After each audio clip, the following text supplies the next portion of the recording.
ஆர்ப்பாட்டம் விவகாரம் தொடர்பாக மதுரை மாவட்டத்தில் இன்று 144 தடை உத்தரவு பிறப்பிக்கப்பட்டுள்ளது. மதுரை திருப்பரங்குன்றம் மலை மீது உள்ள காசி விஸ்வநாதர் கோவில் மற்றும் சிக்கந்தர் தர்காவிற்கு இந்து மற்றும் இஸ்லாமியர்களுக்கு மலை மீது சென்று வழிபாடு செய்வதற்கு அனுமதி மறுக்கப்பட்டுள்ளது. இதற்காக மலைக்கு செல்லும் இரு பாதைகளில் காவல்துறை பலத்த பாதுகாப்பு போடப்பட்டுள்ளது. இன்று ஒரு நாள் திருப்பரங்குன்றம் மலை மீது சென்று வழிபாடு செய்வதற்கு அனுமதி மறுக்கப்பட்டுள்ளதாக காவல்துறையினர் தெரிவித்துள்ளனர்.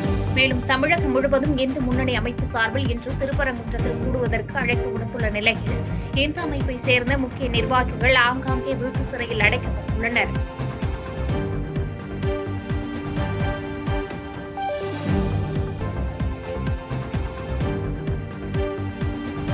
போலூர் தாலுகா அலுவலகத்தில் ஈமச்சடங்கு உதவித்தொகை பெற ரூபாய் 1500 லஞ்சம் வாங்கி கிராம நிர்வாக அதிகாரி லஞ்ச ஒழிப்புத்துறையால் கைது செய்யப்பட்டுள்ளார். திருவண்ணாமலை மாவட்டம் போலூர் வட்டம் கொழாவூர் கிராமத்தைச் சேர்ந்த நாராயணசாமி என்பவர் தனது மனைவி ராணி இறந்துவிட்டதால் முதலமைச்சரின் உழவர் பாதுகாப்பு திட்டத்தின் கீழ் ஈமக்கடன் மற்றும் இயற்கை மரண உதவித்தொகை ரூபாய் 22,500 பெற போலூர் வட்டாட்சியர் அலுவலகத்தில் மனு அளித்திருந்தார். இது சம்பந்தமாக நாராயணசாமியின் மனு சீனியாரிட்டி படி வந்துள்ளது என கிராம உதவியாளர் ராஜேந்திரன் என்பவர் செல்போன் மூலம் தொடர்பு கொண்டு தன்னை வந்து பார்க்கும்படி கூறியுள்ளார். கிராம நிர்வாக அலுவலகம் சென்று அவர்களை நேரில் சந்தித்த போது அவர் தனக்கு 1500 ரூபாய் லஞ்சம் கொடுத்தால்தான் ஒப்புதல் வழங்க ஏற்பாடு செய்வேன் என்று கூறியுள்ளார். இதுகுறித்து மாணிக்கம் திருவண்ணாமலை ஊழல் தடுப்பு மற்றும் கண்காணிப்பு பிரிவு காவல் கண்காணிப்பாளர் வேல்முருகனிடம் புகார் அளித்துள்ளார். இந்த புகாரின் அடிப்படையில் கிராம நிர்வாக அதிகாரி ராஜேந்திரன் நாராயணசாமியிடம் ரூபாய் 1500 பணம் பெறும்போது கையும் களவுமாக பிடித்து விசாரணை நடத்தி வருகின்றனர்.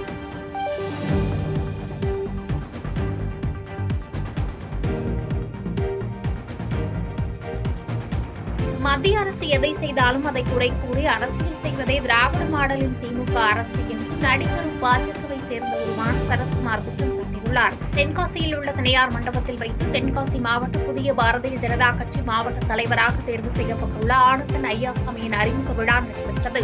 இந்த விழாவிற்கு சிறப்பு விருந்தினர்களாக முன்னாள் மத்திய அமைச்சர் பொன் ராதாகிருஷ்ணன், திருநெல்வேலி சட்டமன்ற உறுப்பினர் நயினார் நாகேந்திரன் மற்றும் நடிகர் சரத்குமார் ஆகியோர் கலந்து கொண்டு வாழ்த்து பேசினர்.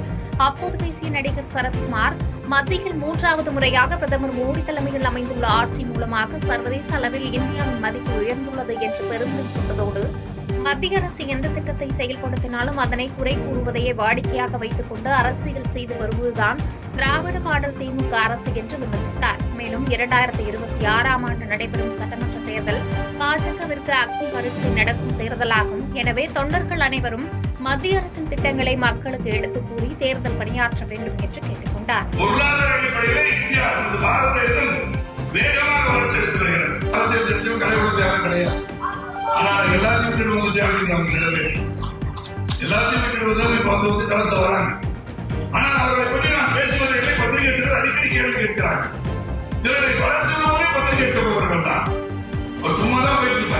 ஒண்ணுமே பண்ணல. நான் கேட்கின்றேன், அவர்கள் கொள்கை எதிர்ப்பவர் மக்களுக்கு என்ன செய்ய சொல்கிறார்? மக்களுக்கு என்ன செய்ய போகிறார்? புதியவர்கள் என்ன செய்ய போகிறார்கள் என்பதை சுட்டிக்காட்ட விட அவர் உயர்த்து விடுவார்.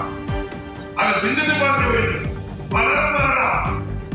வருவர்களை வரவேற்போம், ஆனால் மக்களுக்காக என்ன செய்ய போகிறார் சிந்தித்து பார்க்க வேண்டும்.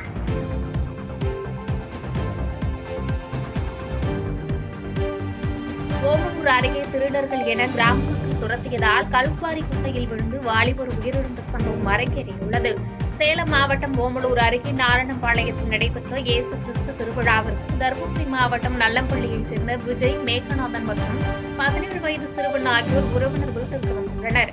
இந்நிலையில் அடிக்கடி திருட்டு நடைபெறும் சின்ன அடைக்கனூரில் இரவில் பைக்குடன் நின்றிருந்த இந்த 3 பேரிடமும் கிராம மக்கள் யார் என கேட்டபோது வாக்குவாதம் செய்துள்ளனர். அதனால் திருடர்கள் என பிடிக்க முற்பட்டு போலீசாருக்கும் தகவல் தெரிவித்தனர். அப்போது விஜய், மேகநாதன் இருவரும் ஓடிவிட்ட நிலையில் சிறுவனை பிடித்து போலீசாரிடம் ஒப்படைத்தனர். இந்த நிலையில் கிராம மக்களிடமிருந்து தப்பி ஓடிப்போன விஜய் வீட்டிற்கு வராததால் காலையில் உறவினர்கள் தேடி வந்து பார்த்தபோது இரவில் ஓடிய விஜய் வழி தெரியாமல் கல்குவாரியில் தவறி விழுந்து இறந்து கிடந்ததை பார்த்து கதறி அழைத்தனர்.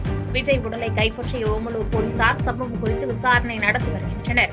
மேலும் விஜயின் உறவினர்கள் அவரை கொலை செய்துவிட்டதாக புகார் அளித்துள்ளதால் ஓமலூர் பகுதியில் பரபரப்பு ஏற்பட்டுள்ளது. பாதகம் செய்பவரை கண்டால் நாம் பயம் கொள்ளலாகாது பாப்பா. மோதி மிதித்து விடு பாப்பா, அவர் முகத்தில் உமிழ்ந்து விடு பாப்பா. அண்மை செய்திகளை உடனுக்குடன் தெரிந்து கொள்ள இணைந்திருங்கள் எம் நாடு தொலைக்காட்சியுடன்.